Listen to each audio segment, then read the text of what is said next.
अल्हम्दुलिल्लाह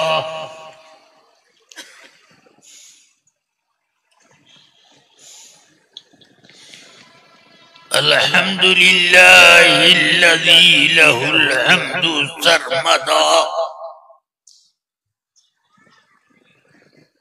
व सल्लल्लाहु तआला अला सय्यिदिना व मौलाना मुहम्मदिन अबदा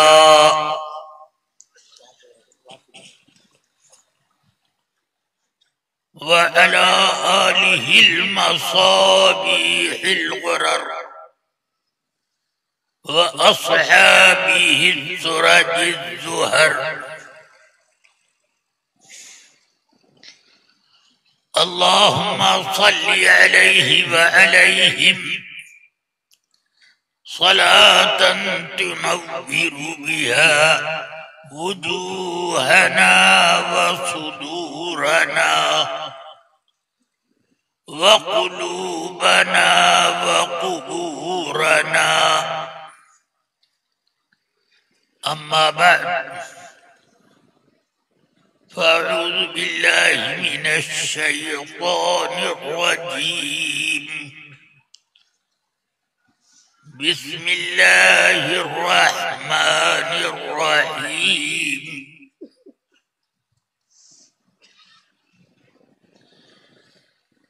या अय्युहल्लज़ीना आमनुत्तक़ुल्लाह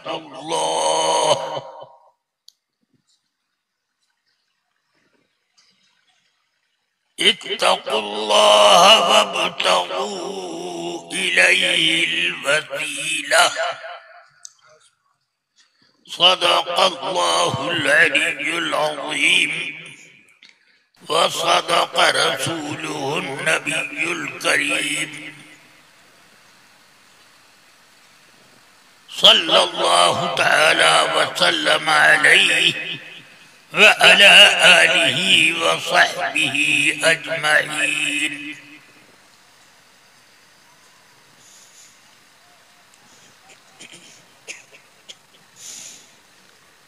नहायत एहतराम और कमाले एहतिमाम के साथ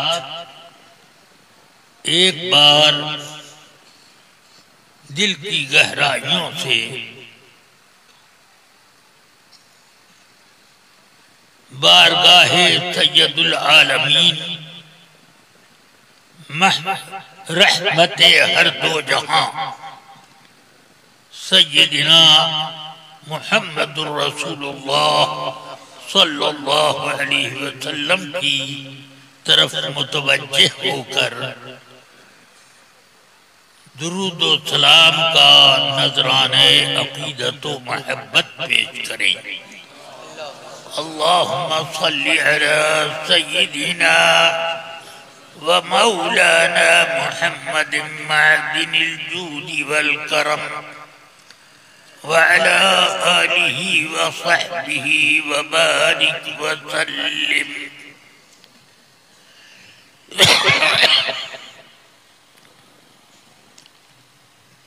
रफ़ीक़ान गिरामी, अज़ीज़ान मिल्लत,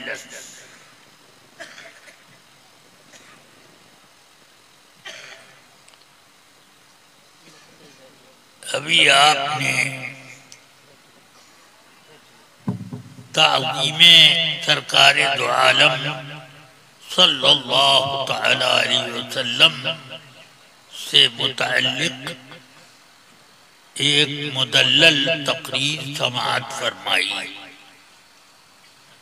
बीच में कई जगह जुमले मुअतरज़ा तो नहीं, वाक़े मुअतरज़ा पेश आया, मगर बहरहाल तकरीर मुदल्लल थी।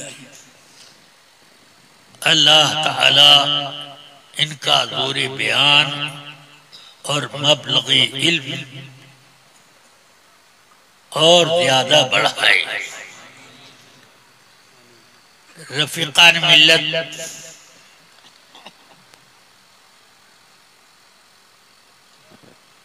इस वक्त हमारे सामने जलवे हुजूर ताज शरिया जलवा बार हैं। इनके फ्यूज व बरकत लूटने में अगर जरा भी आपने सुस्ती की तो फिर आप लोगों के लिए पछतावे के अलावा कुछ हासिल ना होगा।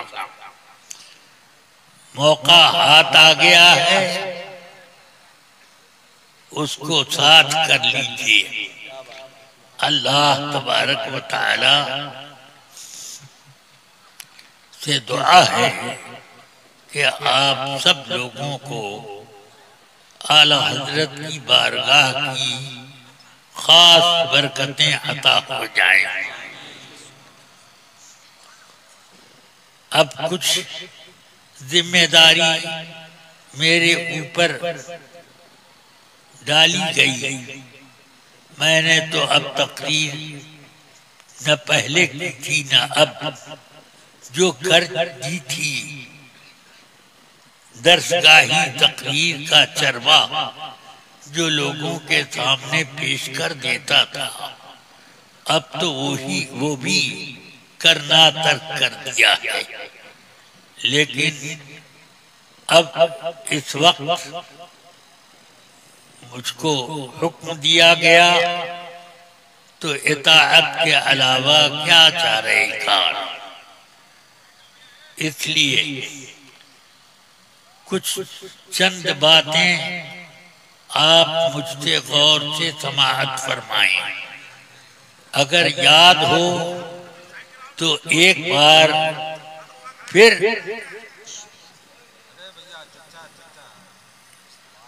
अगर याद हो तो एक बार दोबारा दुरूद पाक का विर्द फरमा लें। अल्लाहुम्मा सल्लि अला सय्यिदिना व मौलाना मुहम्मदिन मअदिल जूद वल करम व आलिही व सहबिही व बारिक व सल्लिम। याद रखिए कि दुनिया का सारा निजाम रब्बुल आलमीन एक कलमे कुन से चला देता है। बेशक ये उसकी कुदरत है, मगर फिर भी उसने फरिश्तों को बिजली कड़काने, हवा चलाने, बारिश बरसाने पर क्यों मुकर्रर किया? इसी तरह लोगों की रोजियों को तक़सीम करने के लिए। सुभान अल्लाह। कुरान मजीद में फरमाया,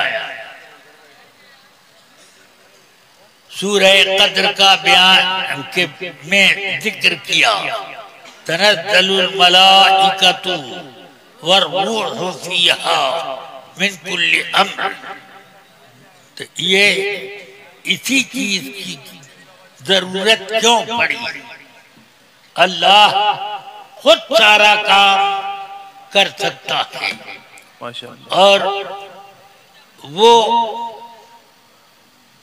जो लोग करते हैं उनका करना भी अल्लाह ही की अता से होता है। सुभान अल्लाह।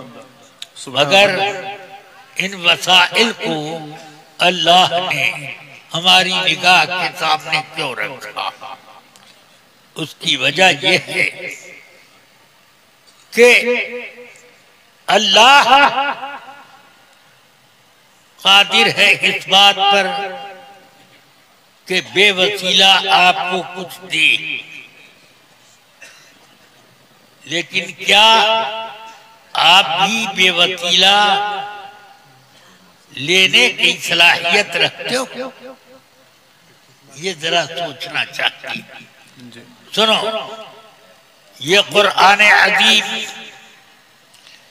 जो हम, हमारे बच्चे, हमारे बूढ़े, हमारी बच्चियां, हमारे मुआशरे की औरतें इस कुरान अजीम को याद करते हैं, पढ़ते हैं, मगर इस कुरान पाक के बारे में अल्लाह ताला ने फरमाया, लौ अंज़लना हाज़ल कुरान अला जबलिन लरअयतहु खाशिअन मुतसद्दिअन मिन खशियतिल्लाह। सुभान अल्लाह। अगर ये कुरान अला जबलिन तनकीर अगर ताज़ीम के लिए लिया जाए तो माना यही होगा कि अज़ीमुश्शान पहाड़ पर ये कुरान उतर जाता, वरना यही ले लो किसी भी पहाड़ पर, ये माना भी ठीक है। कुरान किसी भी पहाड़ पर, चाहे वो छोटा हो या हिमालय, उस पर उतर जाता तो तुम देख लेते कि वो खौफ इलाही से कांप रहा है, फिर फट कर रेजा रेजा हो गया। यानी उस पर अगर कुरान उतर जाता तो वो पहाड़ न रह जाता, एक रेगिस्तान बन जाता। समझ गया? अब जब उसका बोझ पहाड़ के तहम्मुल से बाहर, हम चेपिद्दी का चोरबा हम पर अगर उतरता, चटनी बन जाते, पता न चलता। इसलिए अल्लाह ने कुरान उस शख्सियत पर उतारा कि जिसकी कुव्वते बर्दाश्त, कुव्वते तहम्मुल वहां से शुरू होती है जहां पर पहाड़ों की कुव्वते तहम्मुल खत्म हो जाए। उस शख्सियत पर कुरान उतारा गया। इसका मतलब क्या हुआ?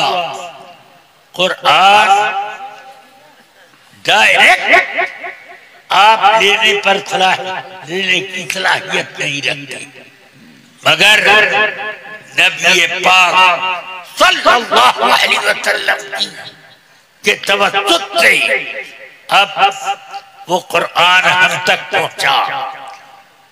तो अगर टूट टूट कर रेजा हो गए हो तो तुम ताकतवर बन जाओगे, ठोस हो जाओगे।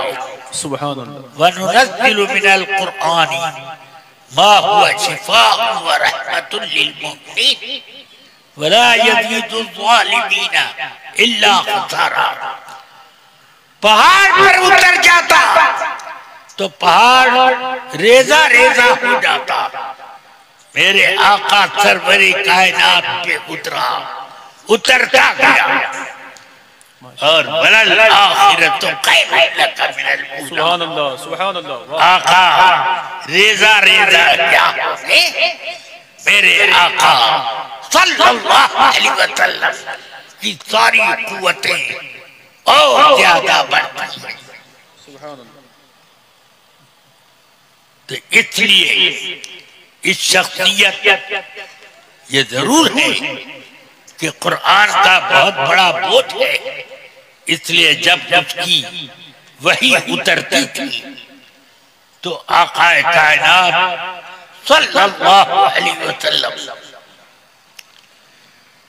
सख्तरीन जाड़े में भी उम्मुल मोमिनीन आयशा सिद्दीक़ा रज़ियल्लाहु ताला अन्हा फरमाते हैं कि आप जब वहीं से सख्तरीन जाड़े में भी फारिग होते तो मैं देखती कि लेतफस्सदु जबीनुहु अरक़न, कि आपकी पेशानी मुबारक से पसीने की धार चलती, मिसलल जुब्बा, जैसे मोती टपकते। इस तरह की ये शान होती थी। बोझ है, मगर इस बोझ का उतरते वक्त रसूल पाक पर यह असर था, जैसे एक ताकतवर आदमी बहुत ज्यादा वजन उठा ले तो उठा तो लेता है, मगर चंद कदम के बाद पसीने में शराबोर हो जाता। तो बोझ तो अपना असर दिखाता ही है, मगर उस बोझ से वही मुतासिर होता है जो उसकी ताकत से बाहर। इंसानी ताकत से ये बाहर है कि वही का बोझ बर्दाश्त करे, मगर जब मनसबे नबूवत पर फाइज हो तो वो शान अलग, वो इम्तियाज हासिल होता है। यहाँ से ये बात साबित हुई कि वसीले से हासिल करना ये जरूरी है। अब मैं दुनिया के कामों में वसीला कोई समझ लेता है तो समझना चाहिए, मगर कुछ लोगों को तो इससे चिढ़ है। हालांकि अल्लाह ताला ने कुरान में इरशाद फरमाया, जुमे के दिन जब अज़ान पुकारी जाए तो तुम जिक्रुल्लाह की तरफ लपक लपक कर जाओ, और इसमें तुम्हारे लिए भलाई है अगर तुम इल्म रखते हो। फिर फरमाया, इज़ा क़ुदियतिस सलाह फंतशिरू फिल अर्द, जब नमाज पूरी हो जाए जमीन में फैल जाओ और अल्लाह का फर्ज और रिज़्क़ तलाश करो। मैं सोचता हूँ कि जब जिक्र करना था तो दरबार में बुलाया, सुभान अल्लाह, रोज़ी देना था मखलूक में भेजा, सुभान अल्लाह, जाओ मखलूक के बीच में अपनी रोज़ी का इस्तेमाल करो। चाहिए ये था कि जब सब बेवसीला ही मिलता है तो क्यों नहीं अल्लाह ने मस्जिद में जब बुलाया था तो ये कह के बुलाया कि अज़ान पुकारी जाए तो तुम जिक्रुल्लाह और रिज़्क़ुल्लाह के लिए लपक कराओ। ये क्यों था? इसलिए समझ में आया कि जब इबादत और जिक्रुल्लाह का वक्त है तो उस इबादत को डायरेक्ट करो, मगर जब रिज़्क़ वसूल करना हो तो डायरेक्ट नहीं, बल्कि अल्लाह की मखलूक में दौड़ लगाओ, जमीन में फैल जाओ। बहरहाल ये सब मामलात हैं, मगर मुझे एक बात जरूर बताई जाए, अल्लाह ने दीनी तालीमात डायरेक्ट हम तक क्यों नहीं पहुंचाई? अंबिया किराम का वास्ता क्यों लिया गया? उनको क्यों वसीला बनाया गया? इसका मतलब यही है कि जब दीन बेवसीला नहीं मिल सकता तो दुनिया क्या मिलेगी? समझ गए? इसलिए अल्लाह ने अगर बेवसीला देना था तो दीन क्यों नहीं हटाता? तो इसके लिए अंबिया किराम की मुक़द्दस जमाअतें दुनिया में फैलाई गई और उन्होंने अल्हम्दुलिल्लाह इस जमीन के ऊपर रहमत इलाही का खजाना फैला दिया। सुभान अल्लाह। अब आइए, वसीला, कुछ लोग कहते हैं कि वसीला नेकियों का नाम है, नेकियों का नाम है। आदमी के अच्छे आमाल को वसीला बनाया जाए। मैंने उनसे पहले से ये कहा कि इत्तकुल्लाह का माना क्या? या अय्युहल्लज़ीना आमनू के बाद या अय्युहल्लज़ीना आमनू से ईमान तो साबित हुआ कि ईमान न होता तो इस लक़ब से पुकारा जाता, या अय्युहल्लज़ीना आमनू। इत्तकुल्लाह, परहेजगार, ये क्यों फरमाया गया? परहेजगार किस चीज को कहते हैं? परहेजगारी आदमी के आमाले सालिहा से होती, इसलिए ये वब्तगू इलैहिल वसीला का भी यही माना किया जाए तो ये फिर इसकी क्या जरूरत रहती है? चलिए, इसलिए मैं कहता कि इत्तकुल्लाह में परहेजगारी है, ये अलग, मगर इसकी अच्छी तौज़ीह उस वक्त मुझे मालूम हुई जब मैं 1966 में ज़ियारत हरमैन तैयबैन के लिए मदीने तैयबा पहुंचा। वहां डेली मैं 25 दिन तक वहां पर मुकीम रहा, मगर डेली हुजूर सय्यदी मौलाना ज़ियाउद्दीन साहब अलैहि रहमा, जो आला हजरत के खलीफा हैं, शागिर्द भी हैं, खलीफा भी हैं, सुभान अल्लाह, उनकी बारगाह में मैं डेली हाजिर होता था और उनसे फयूज़ बरकत हासिल करता।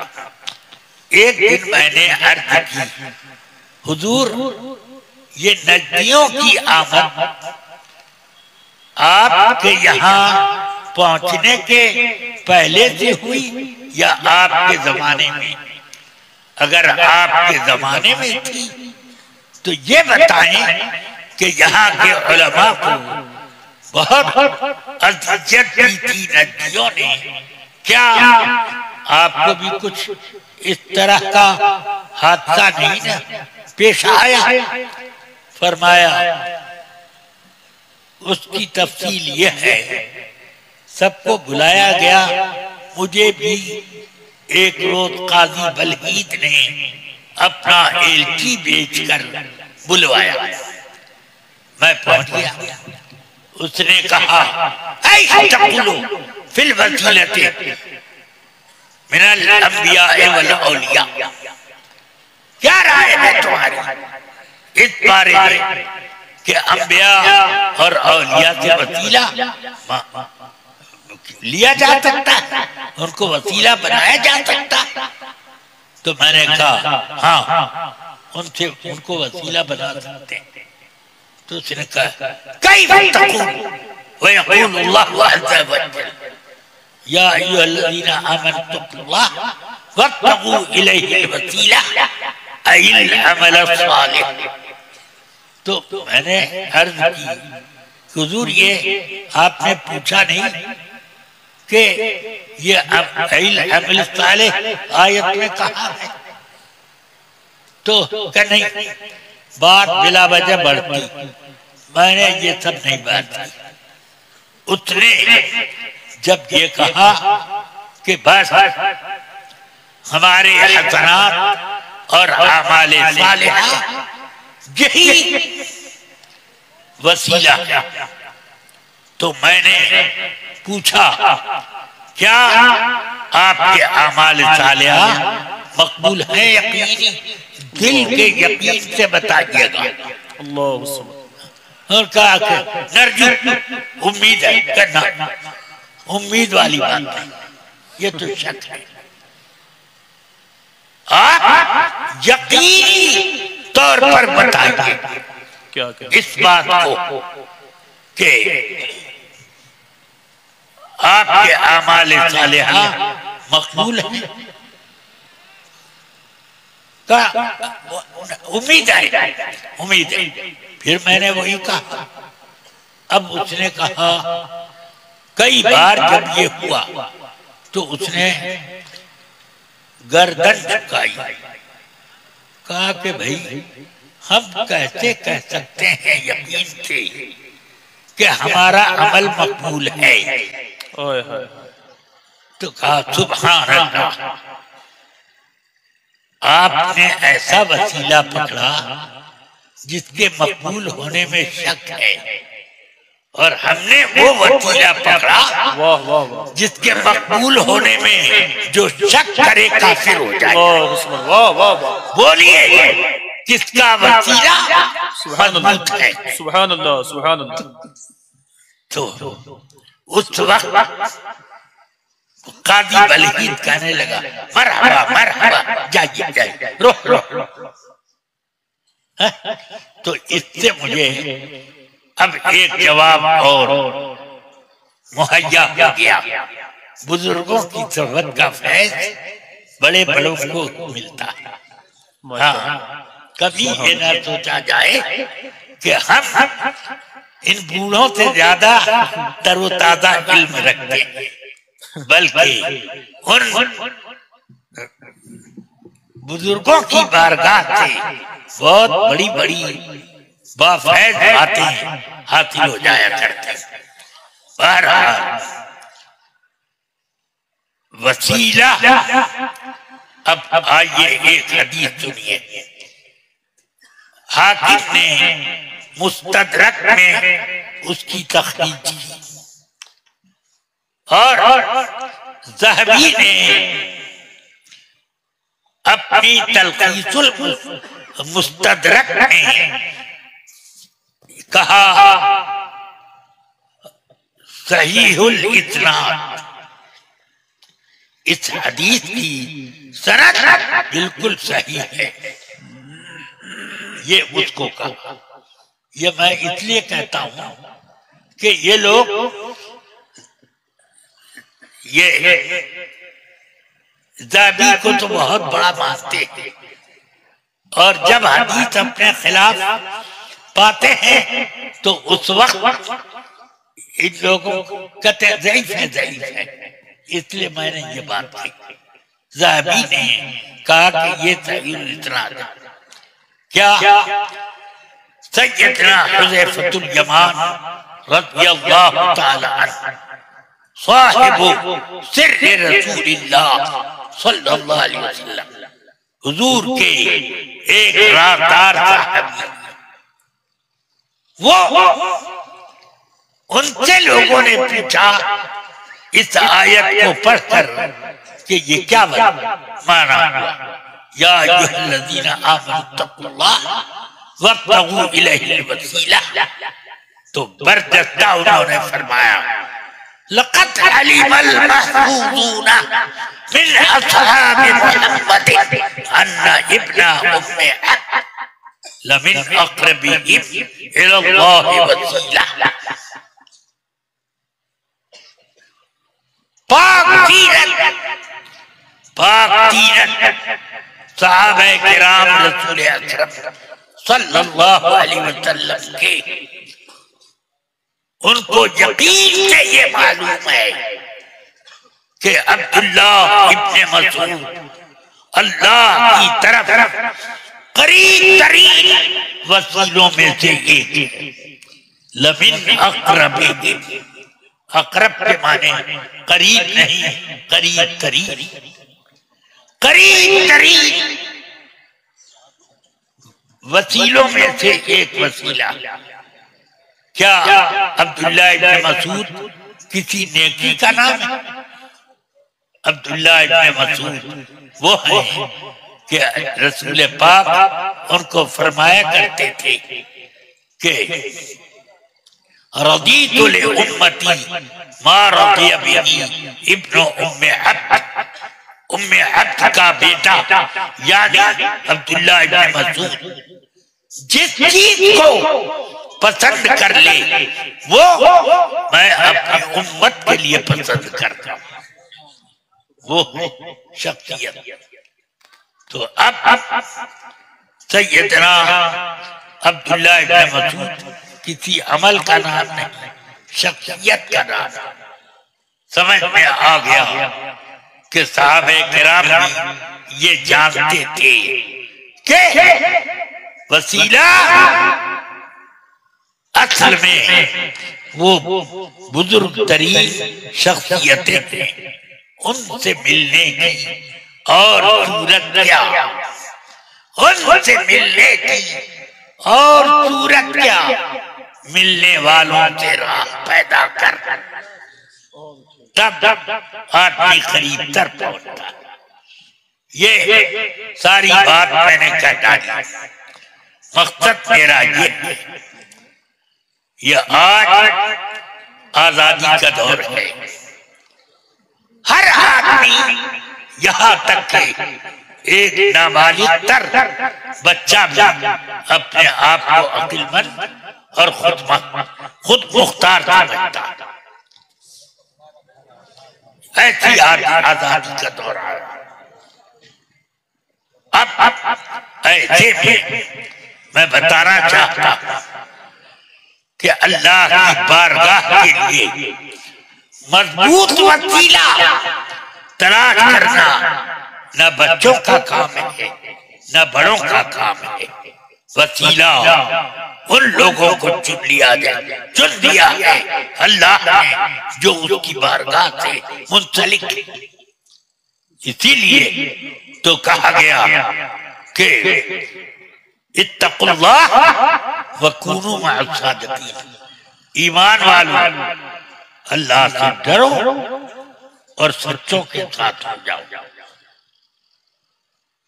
सच्चों सादिकीन सिद्दीकीन, उन सिद्दीकीन में अबू बकर तो सिद्दीक़ अकबर है, उन सिद्दीकीन में गौसे आज़म है, उन सिद्दीकीन में ख्वाजा गरीब नवाज है, उन सिद्दीकीन में इमाम मालिक है, इमाम अबू हनीफा है, उन सिद्दीकीन में सरकार गौसे आज़म ख्वाजा गरीब नवाज इमाम अहमद रज़ा। सुभान अल्लाह। इसलिए सिद्दीकीन आपके लिए सबसे मजबूत वसीला। सुभान अल्लाह। अब आप मुझे बताओ मुरीद क्यों होते हो? किसी पीर से क्यों मुरीद होते हो ये मुझे बताओ। कोई वसीला तो तलाश कर रहे हो कि अल्लाह से करीब होने का कोई वसीला तो चाहता, और ये वसीला ही नहीं है, वसीला दर वसीला है। अब ये हुजूर ताजुल शरीयत सरकार मुफ्ती आज़म थे, सरकार मुफ्ती आज़म इमाम अहमद रज़ा थे, इमाम अहमद रज़ा सैयदी आले रसूल अहमदी थे, वो सैयदी अच्छे मियां सुभान अल्लाह। इस तरह बढ़ते जाओ। सबने एक एक मजबूत वसीला पकड़ा है, सब पूरे वसीला गौसे आज़म तक कुतुब कुतुब कुतुब कुतुब चला गया। ये आफ्ताब का वसीला समझ गए। और मैं जानता कि हुजूर ताजुल शरिया ये सिर्फ हिंदुस्तान के नहीं, न मालूम कितनी दुनिया के कितने हिस्से के कुतुब समझ में आया? अल्लाह तो अब उनकी जगह पर ये आए। मुझे उम्मीद है कि अगर आज कुतुब नहीं है तो इन्हें आला हजरत गौसे पाक की बारगाह से दिलवाएंगे। सुभान अल्लाह, सुभान अल्लाह, सुभान अल्लाह। इसलिए आज आपको वसीला पकड़ना है तो इस तरह पकड़िए। हम मौलवी लोग जरा बहुत मुश्किल से किसी के मुरीद होते हैं। क्यों? हम जांचते हैं, खुरचते हैं, बड़े बड़े पीरों में कीड़े निकाल दिया करते हैं। इसलिए हमें पीर मिलना बहुत मुश्किल हो जाता है। बहुत खुरचने के बाद मुझे सन 1948 में सरकार मुफ्ती आजम, सुभान अल्लाह, सुभान अल्लाह, सुभान अल्लाह। तब मैंने अपना हाथ उनके दामन से जोड़ दिया और ऐसी गुलामी की कि सुभान अल्लाह, सरकार मुफ्ती आजम भी मुझसे मोहब्बत फरमाते थे और उनकी बारगाह में बेतकार मैं बहुत सारे मसाइल भी पेश कर दिया। अब मसाइल तो मसाइल है, कुछ मसाइल के लिए भी मैं हाजिर रहता। एक बार रमजान मुक़द्दस में हुजूर हाफ़िज़ मिल्लत ने मुझे भेजा, जाओ हुजूर मुफ्ती आजम की खिदमत में पूरे रमजान में रहो और वहां से फैज़ व बरकत हासिल करो। मेरा सलाम पेश करके कहना कि हुजूर आला हजरत के फैज़ व बरकत में से कुछ अता कर दिया जाए ज़ियाउल मुस्तफा को। ये जा करके सरकार मुफ्ती आजम से कहा। मैं जैसे ही पहुंचा, रमजान की 2 या 3 तारीख मैं पहुंचा और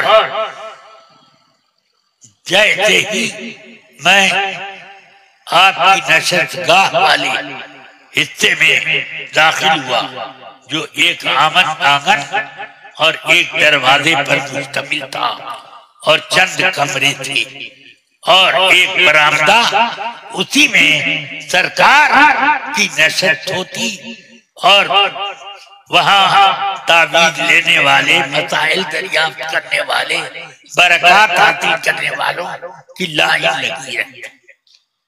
मैंने जैसे ही दरवाजे में कदम रखा, आप लिखने में मसरूफ थे। कदम रखा, फौरन नजर उठाई मेरी तरफ और जब तक मैं करीब न पहुंच गया देखते रहे। मैंने सलाम कदम बोसी की और मुसाफे के लिए हाथ बढ़ाया। हजरत ने भी बढ़ाया, मजबूती से पकड़ लिया मेरा। क्यों आए?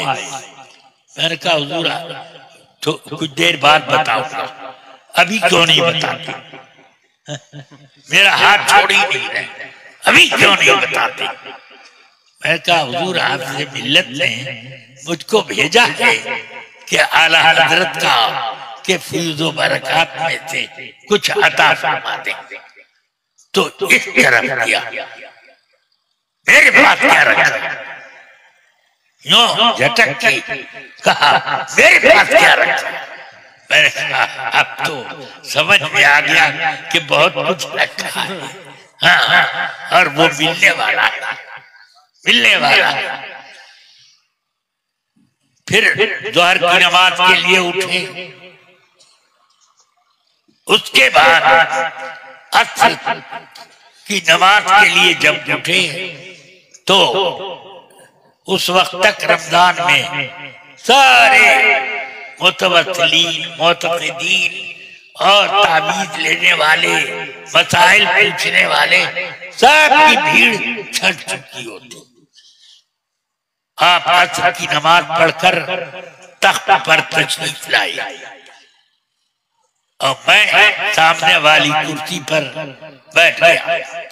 फरमाते हैं इधर आओ।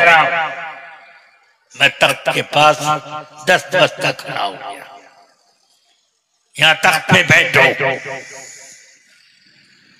मैंने हुजूर मैं करीबी हूं, मैं कह रहा हूं यहाँ तख्त पर बैठो।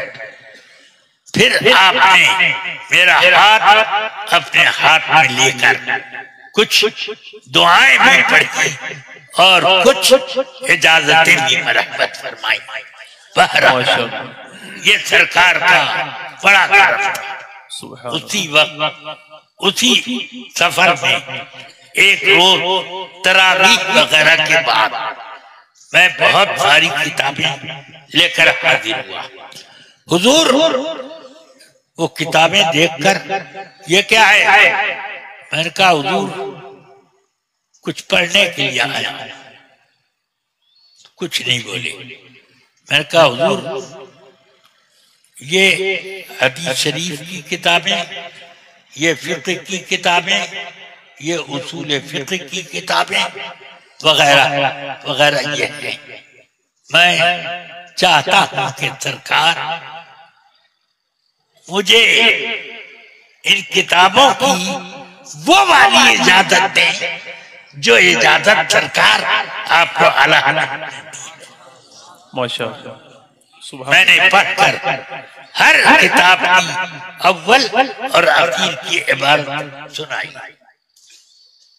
फिर इजाजत पर रहमत करके हाथ उठाए। 15 मिनट तक दुआ फरमाते रहे। सुभान अल्लाह।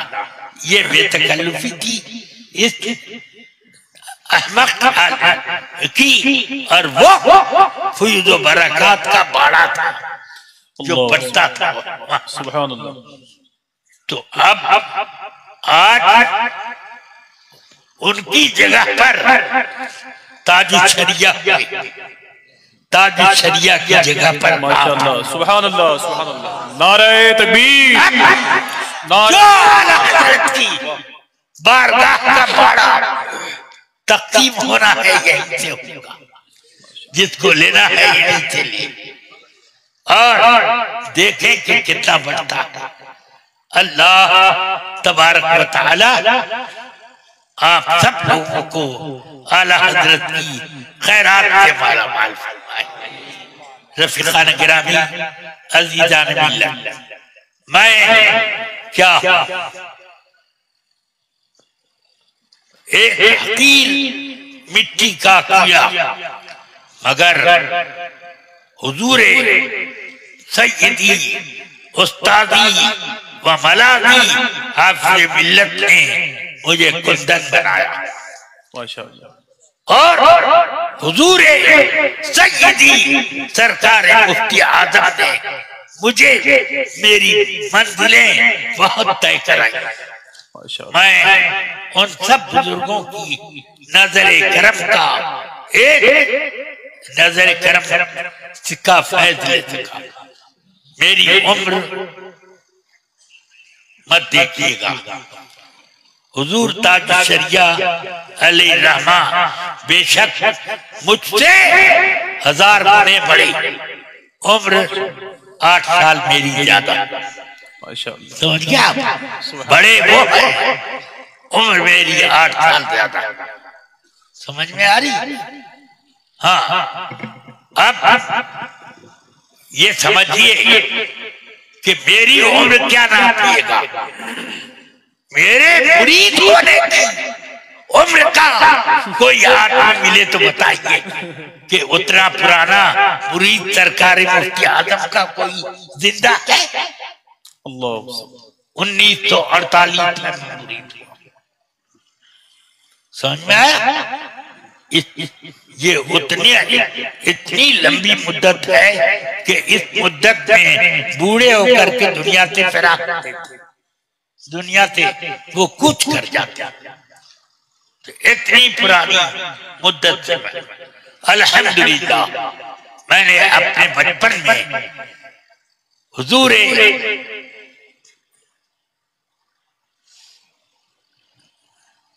मियां साहब मद्ददिल्लाहुल आली के परदादा सरकार हुज्जतुल इस्लाम रहमतुल्लाह तआला अलैह उनकी ज़ियारत में निकली।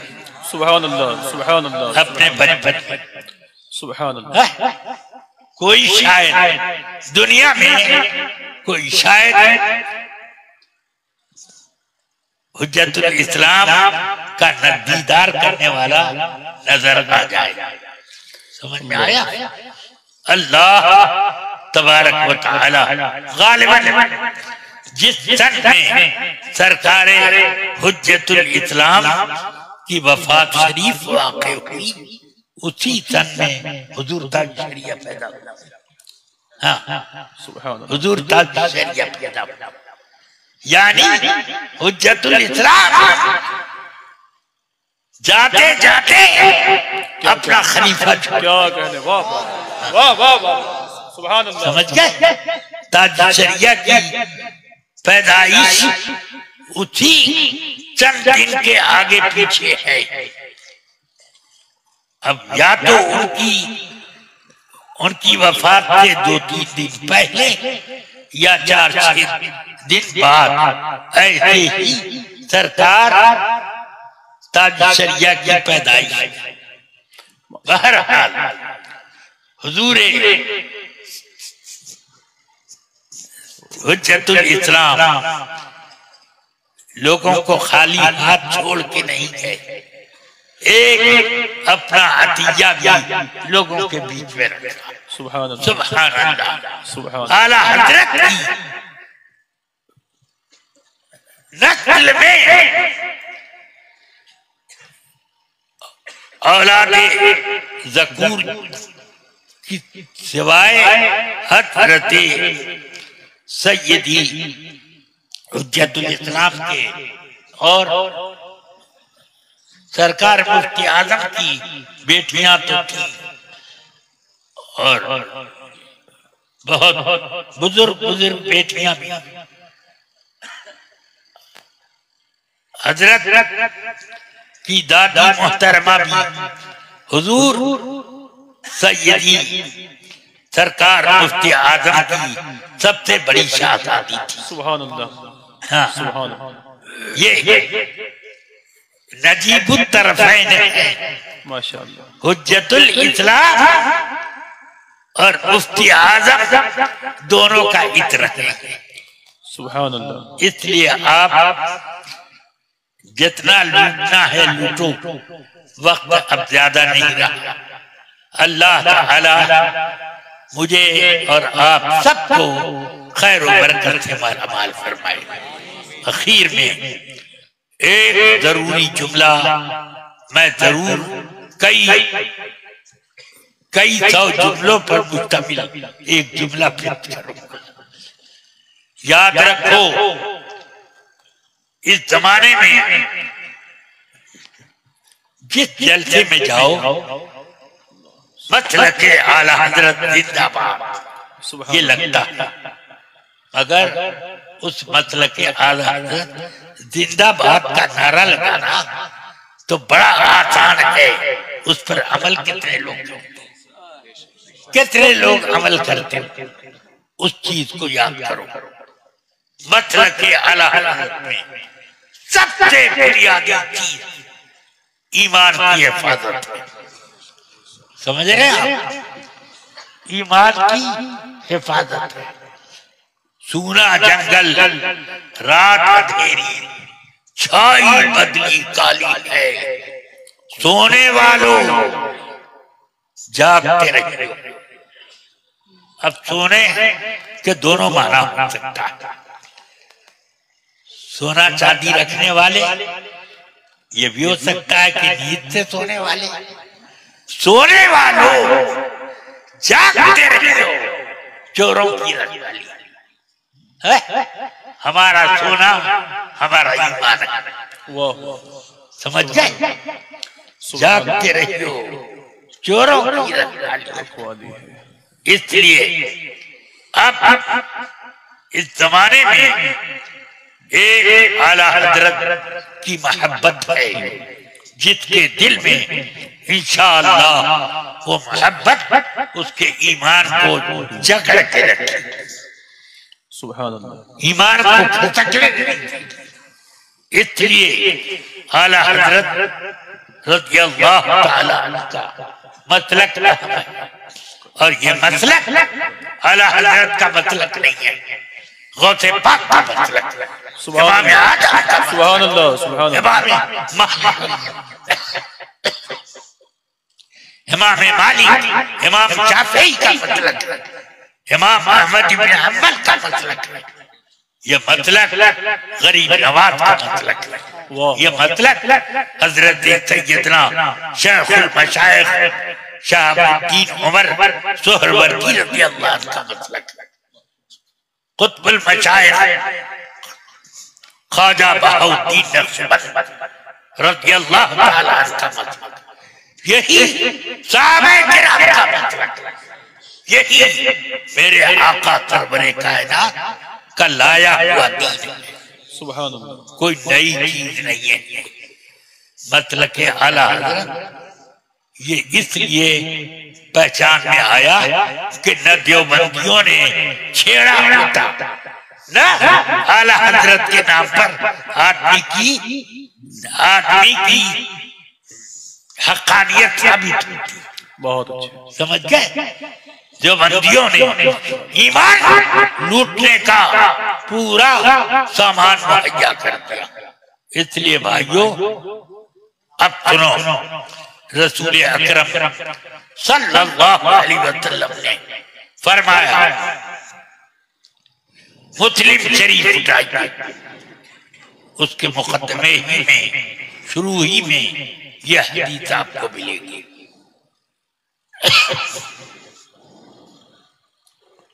फरमाते हैं आक़ाए कायनात सल्लल्लाहु अलैहि वसल्लम, सयाती अलैकुम दज्जालून कज़्ज़ाबून युहद्दिसूनकुम बिमा लम तस्मऊ अंतुम वला आबाउकुम फइय्याकुम व इय्याहुम ला यफ्तिनूनकुम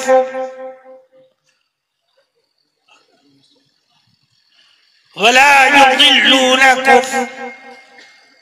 फरमाया आक़ाए कायनात में एक जमाना आ रहा है कि उसमें बड़े बड़े दज्जाल, बड़े बड़े कज़्ज़ाब पैदा होंगे। क्या दज्जाल क्या कज़्ज़ाब?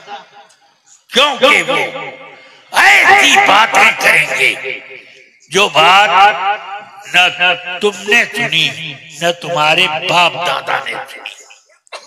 इसका मतलब ये हुआ कि बाप दादा की जो रिवायत आ रही है उसके खिलाफ जो कोई बोले वो दज्जाल है, कज़्ज़ाब।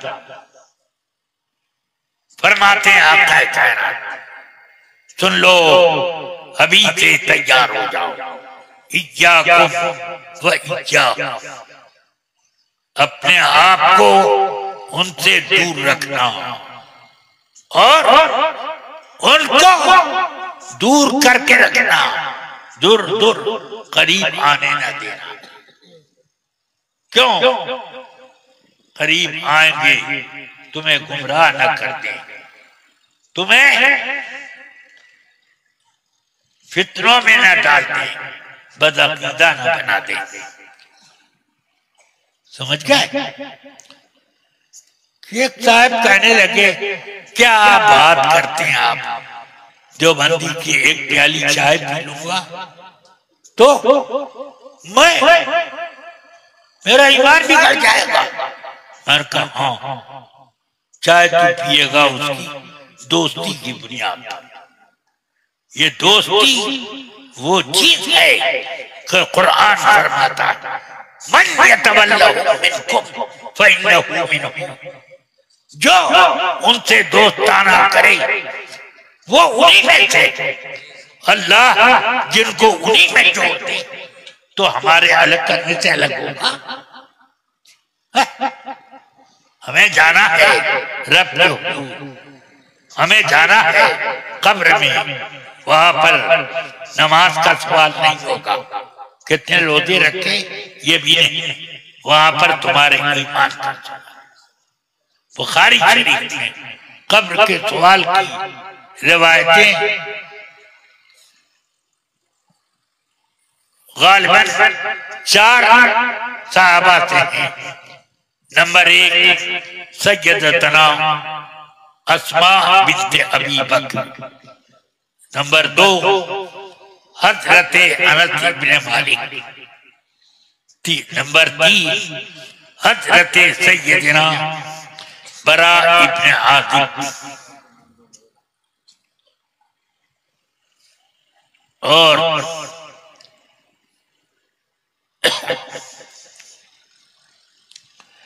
एक और नाम याद नहीं आ रहा।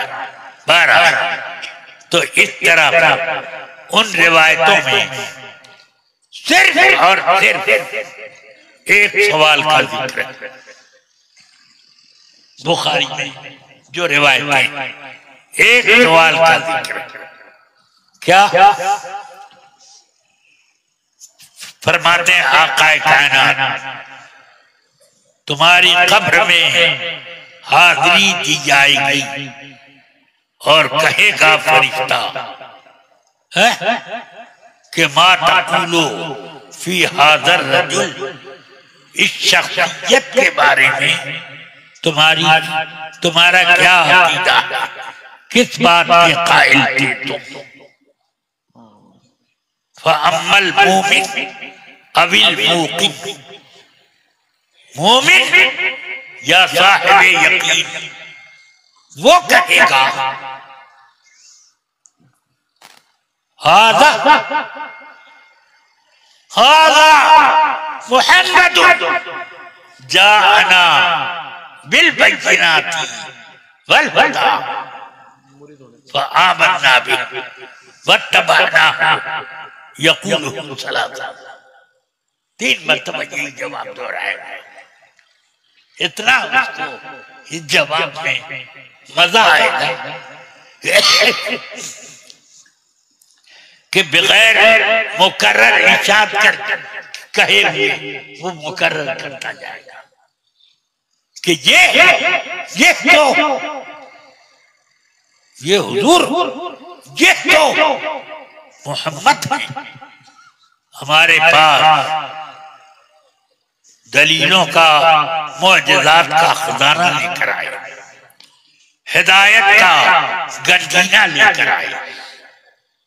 हमने फ़आमन्ना बिही, हम इन पर ईमान लाए, वत्तबअना, और हमने इनकी गुलामी की। सुभान अल्लाह, यह हाल है। एक सवाल इसी का देखिए, फरमाते मगर मुनाफिक जब पूछा जाएगा क्या कहते हो तुम, तो वो आह भरने लगे,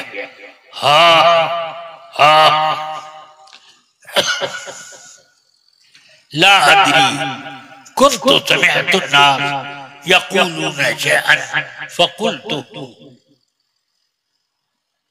हाय हाय मैं तो इनको पहचान नहीं रहा। अबे अपना जैसा समझता था और बेमिसाल शख्सियत खड़ी है तो क्या पहचानेगा? बेमिसाल शख्सियत, और तू अपना जैसा समझता था रसूल पाक को, तो फिर तू क्या पहचानेगा? तू तो यही सोचता रहा होगा कि मेरे जैसा आदमी खड़ा होगा, मगर ये तो वो शख्स है कि आज फूले न समाएंगे कफन में आदमी है। शबे गोर भी किस गुल से मुलाकात की रात, और मेरे हालात फरमाए कब्र में लहराएंगे नूर के जलवा फरमा होगी जब तलहत रसूलुल्लाह। माशाअल्लाह सुभान अल्लाह।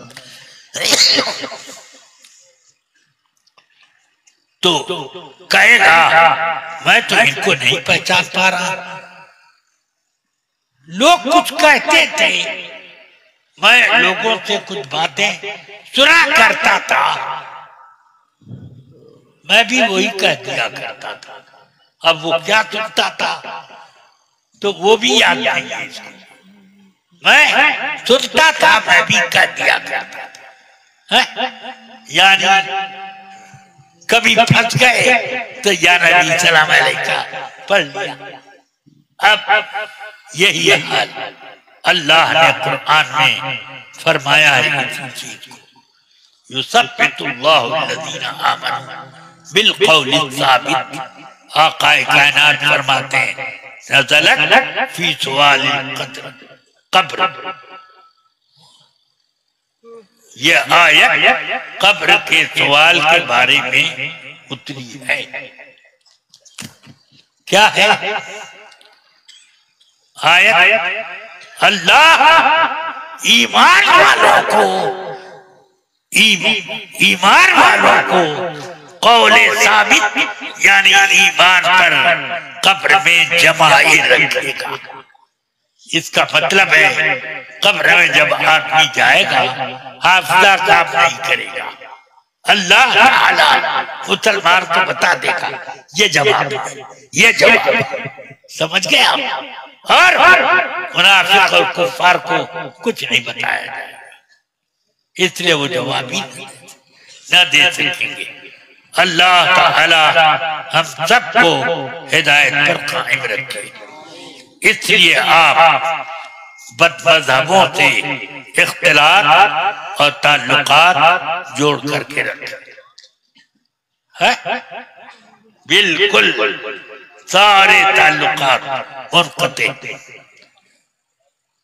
बहुत अफसोस होता इस जमाने में लोग अपने बेटा बेटी की शादियां तक में हैं। एक साहब कहने लगे अरे बेटी ही तो दे दी है,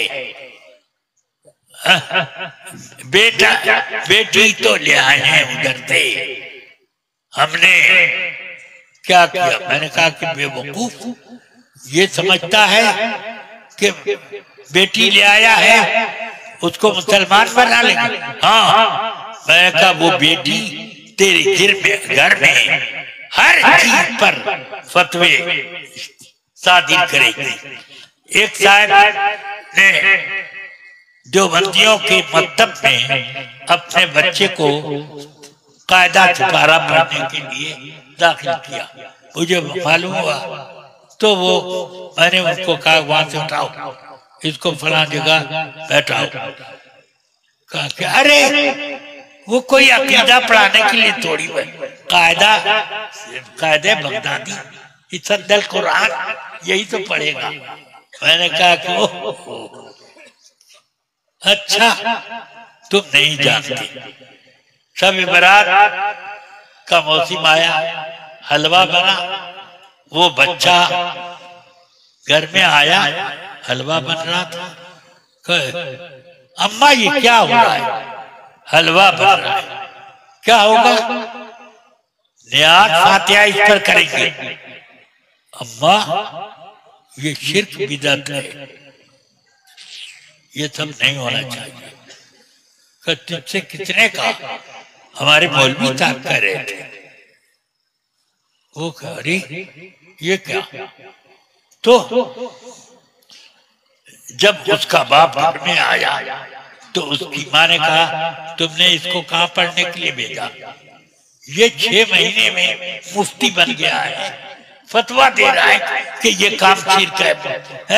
ये 6 महीने में इतना पढ़ के आ गया कि मुफ्ती हो गया, ये शिर्क और बिदअत है। वहां से हटाओ। तो ये होता है, आप ये मत समझ लें बुरा किसी को कोड़ हो जाए तो करीब नहीं बैठते, मगर बेईमान हो जाए दोस्ती करो। ये कोड़ से बदतर बीमारी है और इस बीमारी की बदबू कब्र में महसूस होगी। अल्लाह तबारक व तआला मुझसे बचा कर रखे। वाखिरु दावाना अल्हम्दुलिल्लाहि रब्बिल आलमीन। अस्सलामु अलैकुम व रहमतुल्लाहि व बरकातुहू।